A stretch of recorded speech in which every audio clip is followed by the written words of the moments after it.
What you'll learn in this video. Discover 15 idioms that separate fluent speakers from the rest. Can you guess them all? Decode tricky phrases like bite the bullet and hoist with one's own petard with fun, real-world examples. Find out if your English is strong enough to handle advanced expressions even native speakers hesitate to use. Test yourself with an interactive quiz format that makes learning feel like a game. Okay, let's get started. Welcome to the Deep Dive. This is where we take source material, you're interested in articles, videos, research, and really pull out the key insights for you. Yeah, the goal is to get you up to speed quickly. We sort of help you navigate the important bit. Exactly. And today, we're diving into something really practical for English learners. We've got this source, a video, that makes a pretty big claim. Oh yeah? What's the claim? It says that if you know just 15 specific idioms, your English level is, and I quote, superb. Wow, superb. That's quite a statement. So like a challenge from the source, master these 15 and you're golden. Kind of. It frames them as key indicators. So our mission today is, well, simple. Unpack these 15 idioms from the source. What do they mean? And why does the source think they're so important? Makes sense. Idioms are definitely a big step towards sounding more natural. They add, color and nuance. Right. And the source actually structures it. Starts with common ones, then moves to more advanced. We'll just follow their lead. Okay, ready when you are? Let's see the list. All right. Group 1, the common ones, according to the source. First up, to bite the bullet. Ah, yes. Classic. The source says it's about forcing yourself to do something unpleasant but necessary. You just have to face it. Yeah, the example given is Paul needing a root canal. Doesn't want it, but, bites the bullet. You feel that one. It's about resilience, really. Facing something tough. You hear it a lot. Definitely. Okay, number 2, to get your ducks in a row. This one's all about getting organized. The source definition is basically prepare carefully. Like Jane getting her ducks in a row before vacation, making lists, booking things. It's that active preparation. It's a great visual, isn't it? Everything neat and tidy implies thoroughness. Very common in planning work stuff. Totally. Yeah. Number 3 in this group, a wet blanket. Nobody likes a wet blanket. The source definition is spot on. Someone who dampens enthusiasm or joy, kills the fun. The example is Sam at parties, always wanting to talk politics. Yeah, that'll do it. Just brings the energy down. It's a really evocative phrase, much stronger than just saying negative. For sure. Number 4, straight from the horse's mouth. Meaning you got the information directly from the primary source. No gossip, no secondhand news. The source example, hearing the boss is retiring directly from the boss. It adds that layer of credibility. Exactly. It's about verified info versus, like, a rumor. Right. And the last one in this first group, number 5, the writing on the wall. This one signals that trouble is coming, an indication of future problems, as the source puts it. Yeah, the example is Mary seeing the writing on the wall and breaking up with her boyfriend. She saw the signs the relationship was failing.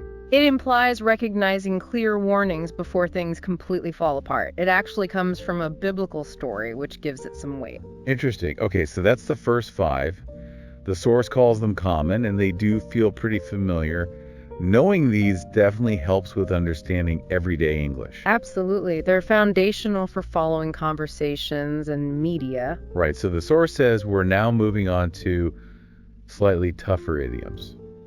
Let's see. Okay, stepping it up a notch. Number 6, long in the tooth. Oh, a more polite, sometimes kind of humorous way to say someone or something is getting old or aging. The source example, an actor getting a bit long in the tooth for action roles. It acknowledges age without being blunt. It actually comes from checking a horse's age by looking at its teeth and gums. Longer teeth meant an older horse. Funny how that transferred to people. Huh? Didn't know that. Okay, number 7, to beat a dead horse. This means continuing to argue or discuss something that's already finished or decided. It's pointless. The example is argument about last night's game.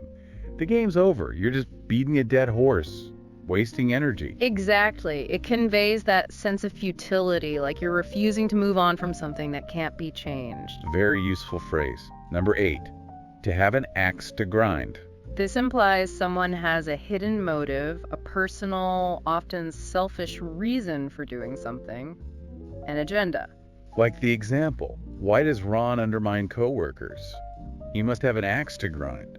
Suggests he's not just being difficult, there's an underlying reason, maybe resentment or ambition. Right. It suggests a personal vendetta or looking for some kind of private gain. Makes sense.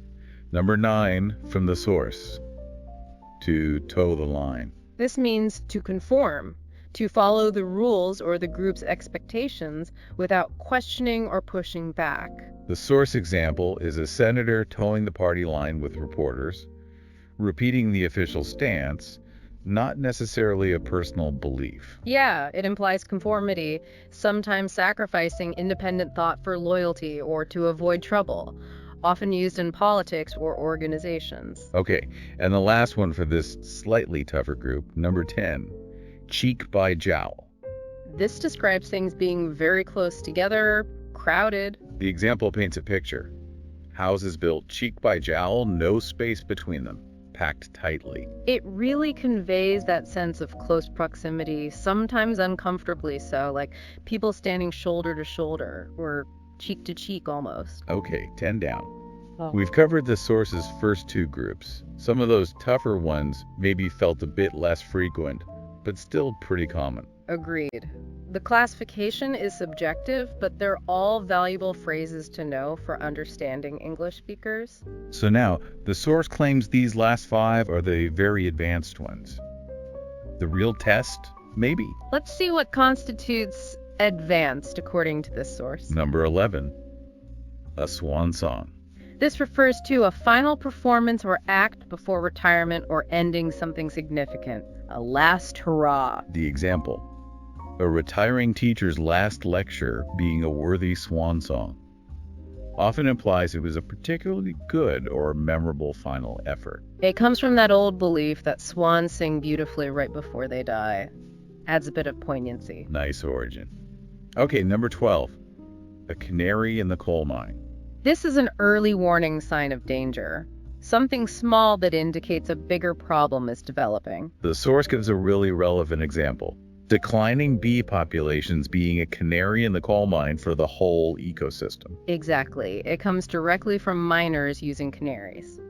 The bird's sensitivity to toxic gases gave miners an early warning.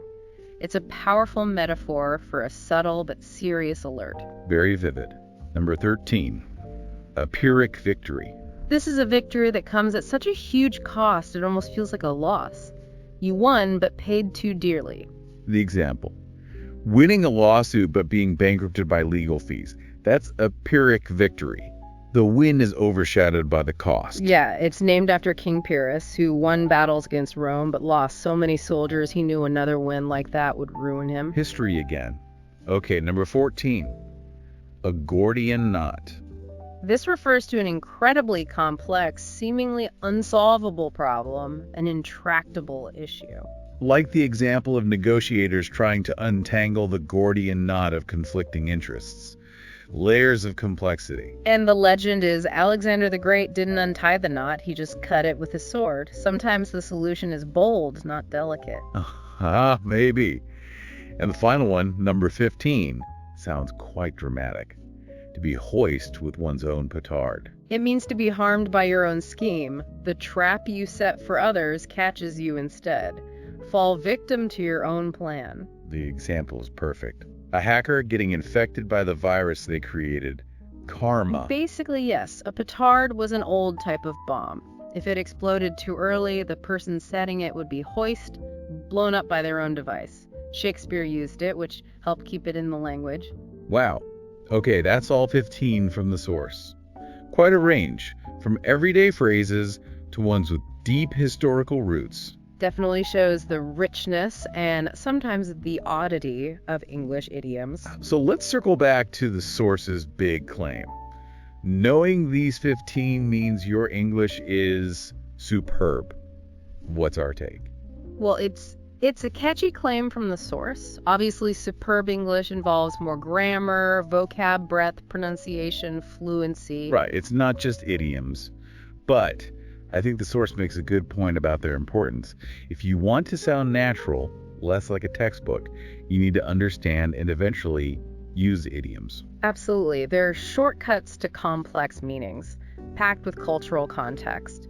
Using them well is a strong sign of advanced proficiency. It shows you get the nuances. So while maybe these 15 aren't the only key, mastering them, as the source suggests, would definitely boost your level significantly.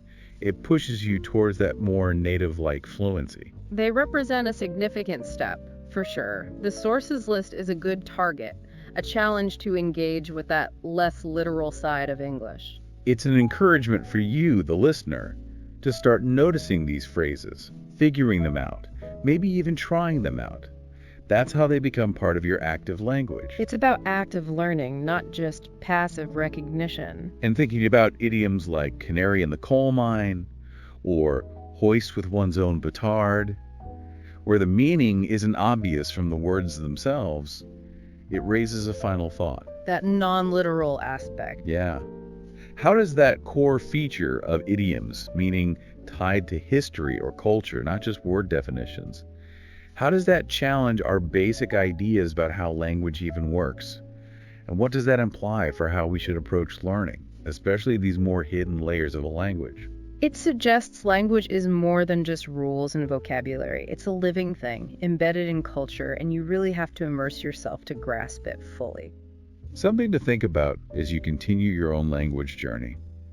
Thanks for joining this deep dive.